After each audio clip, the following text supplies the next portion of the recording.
नदीम मलिक साहब, किस तरह से आज आप सिचुएशन को देख रहे हैं? समाअत शुरू हुई है, उसके थोड़ी ही देर बाद हमने देखा कि आज की समाअत को आज के लिए मुकम्मल कर लिया गया है। अब इस हवाले से मजीद दलाइल भी सामने आए, चीफ जस्टिस के अहम रिमार्क्स भी सामने आए। क्या देख रहे हैं फिर आप आज? देखिए, मैं अपना तासुर ही आपको दे सकता हूँ, क्योंकि उनका जब तक तहरीरी हुक्मनामा ना आए तो कहना कम लगता है।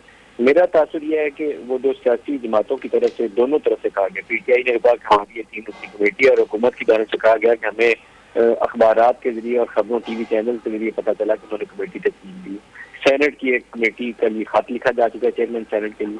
तो मेरा तासुर यह है कि सुप्रीम कोर्ट थोड़ा सा स्टेप बैक करेगी और इस कमेटी को जो भी वो शक्ल इख्तियार करती है, सेनेट के अरकान के जरिए या 3 रुकनी ये कमेटी, इसमें भी एक सेनेटर शामिल है और 2 अरकान और शामिल कर लें, क्योंकि हुकूमत की जानिब से 5 अरकान के लिए तजवीज़ दी गई है कि 5 अरकान की कमेटी को दोनों तरफ से, 5 इधर से और 5 इधर से।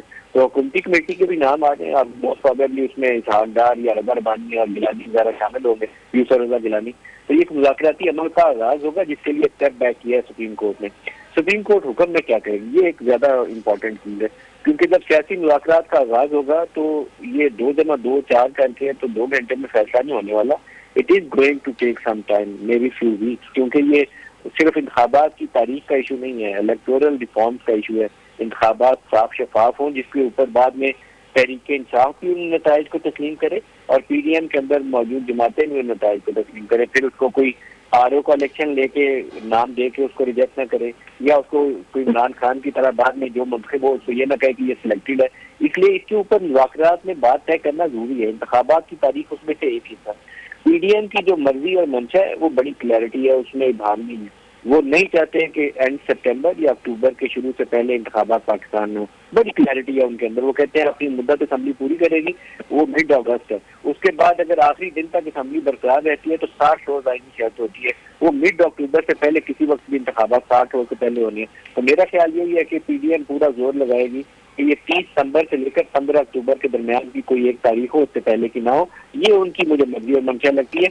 PTI वाले यकीनन ये चाहते हैं कि पंजाब में वक्त से पहले इंतखाबी अमल शुरू हो जाए, लेकिन आज जो केस जिसकी तारीख लगी है वो पंजाब स्पेसिफिक नहीं है, वो शाह खावर की वो दरखास्त है जिसमें एक ही दिन इंतखाबात करवाने हैं।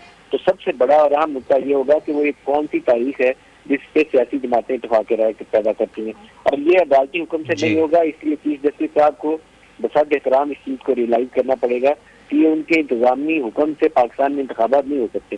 वो शहबाज शरीफ को डिस्क्वालीफाई कर सकते हैं, उनके कुछ फेडरल वजीरों को डिस्क्वालीफाई कर सकते हैं, वो कर लें, लेकिन इंतखाबात फिर भी नहीं होंगे, सिर्फ बहरान गहरा हो जाएगा। इसलिए उन्हें थोड़ा सा स्टेप बैक करके इनको सियासी जमातों के ऊपर बोझ डालना चाहिए कि भाई आप सियासी तस्वीर करके हमारे पास आओ, फिर हम इसके ऊपर मोहर लगाएंगे या इसको कानूनी शक्ल देने के लिए अपना फैसला दे देंगे। लेकिन वो सियासी फैसला सुप्रीम कोर्ट के फोरम पे नहीं हो सकेगा।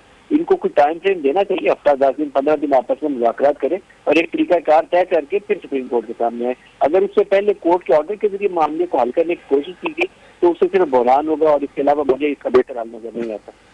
ठीक, नदीम साहब, ये बड़ा अहम पॉइंट आपने उठाया है। तो मंसूर अली खान साहब, आपको भी यही लग रहा है कि सियासी मुज़ाकरात का आगाज़ होगा? ये तो बड़ा टाइम टेकिंग मरहला है, इसमें तो काफ़ी टाइम लगेगा। हमें याद है कि पनामा केसेस जब चल रहा था, पनामा का केस, तो उसमें भी TORs जब तय किए जा रहे थे तो उसमें भी बड़ा लंबा टाइम लग गया था। तो आप समझते हैं कि 14 मई तो बिल्कुल करीब ही है, और अगर ये सियासी मुज़ाकरात का आगाज़ होता है तो फिर आपको लगता है कि जो सुप्रीम कोर्ट ऑफ पाकिस्तान फैसला दे चुकी है कि 14 मई को इंतखाबात होने हैं पंजाब में, तो वो हो पाएंगे या नहीं हो पाएंगे?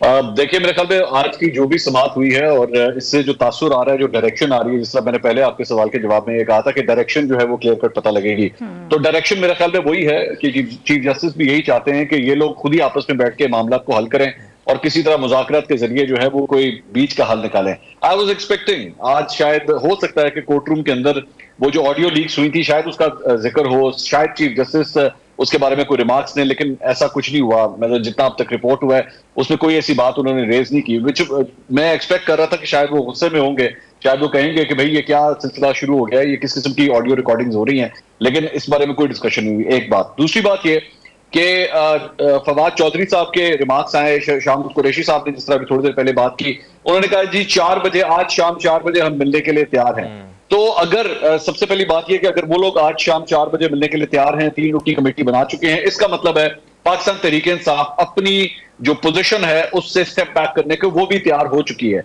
कि उनको भी नजर आ रहा है कि 14 मई को किसी सूरत इलेक्शन नहीं होंगे। मैं बल्कि अभी अब तो जो जहां तक हम जा चुके हैं, मेरे ख्याल में चीफ जस्टिस अगर ऑर्डर भी दे दें तब भी शायद 14 मई को अभी इलेक्शन नहीं होंगे। असल बात यह है कि बात बनेगी कहां पे जाके। मेरी इतलात के मुताबिक पाकिस्तान तहरीक इंसाफ जुलाई के अंदर इलेक्शंस कराने के लिए भी तैयार है, लेकिन मैं जब जुलाई कहता हूं सारे इलेक्शंस, कौमी असेंबली के इलेक्शंस भी जुलाई तक ले जाने के लिए तैयार है, लेकिन इससे आगे नहीं जाना चाहते, जबकि हुकूमत जो है वो इसको अक्टूबर से पीछे ले जाने के किसी मूड में नजर नहीं आ रही। तो मेरा ख्याल में मुज़ाकरात की तरफ हम जाएंगे जरूर, लेकिन मुझे लग नहीं रहा कि किसी किस्म का शायद कोई ब्रेक थ्रू हो सकेगा। सही, ठीक है, साथ ही रहेगा। किरण, आपकी जानिब आऊंगी। जिस तरह से भी मंसूर अली खान साहब भी कह रहे थे, हमने सुना शाह महमूद कुरैशी ने भी जो मौक़िफ़ सामने रखा 4 बजे के हवाले से, गुज़िश्ता रोज़ की अगर हम बात करें तो आज़म नज़ीर तारड़ और साद रफ़ीक के दरमियान ये जो सादिक सिंजरानी साहब से मुलाकात हुई है, इसको बड़ा एक अहम पॉइंट कहा जा सकता है, बड़ी अहम डेवलपमेंट है। लग रहा है कि समझ आ रहा है कि अब मामलात का हल सिर्फ डायलॉग ही है, इसके अलावा कुछ हो नहीं सकता। मंसूर की बात को ही आगे बढ़ाऊंगी, जो कह रहे थे कि अब आज की प्रोसीडिंग्स के बाद डायरेक्शन का पता चलेगा सुप्रीम कोर्ट के हवाले से, तो ऑब्वियसली इससे पहले तो ये एक्सपेक्ट किया जा रहा था, क्योंकि सुप्रीम कोर्ट की जानिब से ये तक कह दिया गया था संगीन नताइज के हवाले से, तो एक्सपेक्ट यही किया जा रहा था कि दोनों तरफ से एक एजुटेशन का मामला होगा कि एक तरफ हुकूमत है जो किसी तौर पर भी हर तरह की कार्रवाई का सामना करने के लिए तैयार है, लेकिन वो जो फंड्स का मामला है या इलेक्शन की तरफ जाने का मामला है उस तरफ आने को हुकूमत तैयार नहीं है। दूसरी तरफ से सुप्रीम कोर्ट की जानिब से भी हम इसी तरह के मामला सुन रहे थे, लेकिन अभी जो चीफ जस्टिस साहब की जानिब से रिमार्क्स आए, इससे एक बड़ी होप और एक उम्मीद पैदा हुई है कि शायद ये मामला जो है वो सुप्रीम कोर्ट से निकल के सियासी जमातों के दरमियान ही किसी तरह से सॉर्ट आउट होगा, जो वही होना चाहिए था। ये सुप्रीम कोर्ट का मामला नहीं था। सुप्रीम कोर्ट सालिसी का किरदार नहीं अदा करती। सुप्रीम कोर्ट ने आइन और कानून के तकाजों को पूरा करना होता है, और उस हिसाब से आइन और कानून के तकाजे तो 14 मई को भी पूरे नहीं हो रहे थे, क्योंकि 90 डेज 14 मई को नहीं, वो काफी दिन आगे निकल जाते हैं। तो अभी जो चीफ जस्टिस साहब के रिमार्क सामने आए हैं कि वो जो एक दिन इलेक्शन के हवाले से मुनासिब हुक्मनामा जारी करेंगे, इससे एक उम्मीद, इससे एक होप पैदा होती है। इससे ऐसा लगता है कि शायद अब सुप्रीम कोर्ट भी इस चीज को अंडरस्टैंड कर रही है कि अगर सूरत हाल वही वाली रहती जो आज से एक दिन पहले एक्सपेक्ट किया जा रहा था कि शायद हो सकता है कि कंटेम्प्ट ऑफ कोर्ट की तरफ भी लेके जाया जाए ये मामला, तौहीन अदालत की कार्रवाई हो, हुकूमत के लिए कोई मुश्किलात पैदा हो, तो अब ऐसा लगता है कि शायद कोई ना कोई अच्छा एक ये जो जमातें हैं, सियासी जमातें हैं, ये आपस में बैठेंगी और किसी किस्म का कोई हल निकालेंगी। लेकिन हो सकता है कि ये मामला जो है वो 8 अक्टूबर तक जाए, और जो हमारी बात हो रही होती है दीगर पॉलिटिशियंस से, तो वहां पर तो ये तक तासुर भी मिलता है कि शायद 8 अक्टूबर को भी इलेक्शंस ना हो। तो लेट्स सी, देखना पड़ेगा कि अगर ये मुज़ाकरात हो जाते हैं तो मुज़ाकरात के बाद क्या जुलाई, अगस्त या फिर 8 अक्टूबर को भी ये इलेक्शंस ना हो, ये बात बहुत आगे भी जा सकती है इस पर, या जिस तरह से हम बात कर रहे थे कि मंसूर अली खान साहब कहते हैं कि जुलाई की भी कोई डेट हो सकती है। मैं आपसे जानना चाहूंगी हैदर वहीद साहब, जिस तरह से हम देख रहे हैं हुक्मरान इत्तेहाद खुलकर सुप्रीम कोर्ट की ऑब्जर्वेशन पर तहफ्फुज़ात का इजहार भी कर रहा है, तनकीद भी कर रहा है, जिस तरह से वज़ीर आज़म की जानिब से मौक़िफ़ सामने आया कि अदालत पंचायत ना बने, इसहाक डार कह रहे हैं कि सुप्रीम कोर्ट के हुक्म पर हम फंड्स फराहम नहीं करेंगे। माजी की अगर एग्जाम्पल है, निहाल हाशमी साहब की एग्जाम्पल हमारे सामने, अब जिस तरह से उस टाइम पर हम देखें तो इस तरह की बातों पर तौहीन जाया करती थी, तो आपको लग रहा है कि इस तरह के जो स्टेटमेंट सामने आ रहे हैं कंटेम्प्ट ऑफ कोर्ट यहाँ पर भी हो सकता है? नहीं, मैं पहले ही कह चुका हूं आपसे कि चीफ जस्टिस साहब बहुत वाज़ेह कर चुके हैं, और अगर उनका आप करियर भी देखें और specially tenure as chief justice, तो वो ऑर्डर की की तरफ जाएंगे। वो बहुत कंटेम्प्ट ओरिएंटेड जज हैं ही नहीं, वैसे भी तबीयतन भी नहीं है, और इस केस में तो खासकर इज्तनाब करेंगे। लेकिन आज की मेरे ख्याल से समाज जो है वो बिल्कुल सही, आई थिंक फरमाया मंसूर साहब ने भी, और आगे फिर किरण ने भी, नदीम साहब ने भी ये बात की कि ये सिम्प तय करेगा। मेरे ख्याल से एटलीस्ट एक फेज के लिए तो ये सिम्प तय करता है। आज बिल्कुल जो है वो पीछे हटी है सुप्रीम कोर्ट, और ये उनका ये ऑब्जर्वेशन मैं बहुत इंपॉर्टेंट समझता हूँ, बिकॉज बीइंग प्रैक्टिसिंग लॉयर मैं आपको बता सकता हूँ कि कोर्ट की तरफ से जब सालसी की भी बात आती है तो टाइम बाउंड जरूर करते हैं। उन्हें पता होता है कि ये अनएंडेड नहीं इस तरह हम छोड़ते। वो कहते हैं कि भाई 15 दिन, 10 दिन, 5 दिन।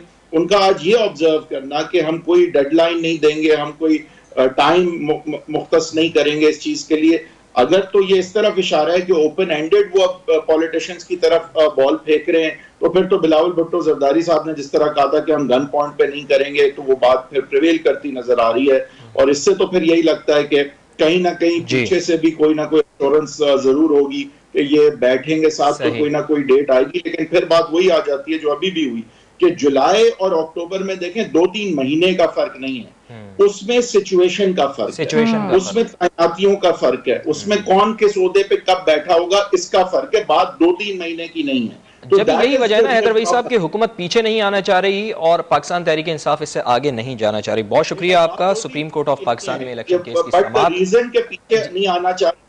जी जी समाअत आज मुलतवी कर दी गई है और चीफ जस्टिस ऑफ पाकिस्तान की जानिब से ये कहा गया है कि आज की समाअत का मुनासिब हुक्मनामा जारी किया जाएगा। हमारा पैनल हमारे साथ मौजूद था मंसूर अली खान साहब, किरण नाज साहिबा, हैदर वहीद साहब, नदीम और खालिद अजीम साहब, आप सबका बेहद शुक्रिया।